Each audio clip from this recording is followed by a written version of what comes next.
10 metų buvo pastatytas pirmasis Lietuvos baleto spektaklis. Po 10 metų man bus 18 metų.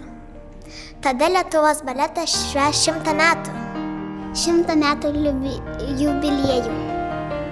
Lietuvos baletui bus 100 metų. Lietuvos baletui bus 100 metų.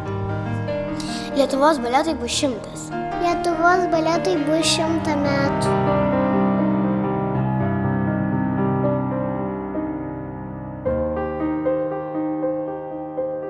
Man dabar yra 8 metai. Po 10 metų man bus 18. Kai aš baigsiu baleto mokyklą, aš būsiu balerina ir švęsiu Lietuvos baleto 100-metį.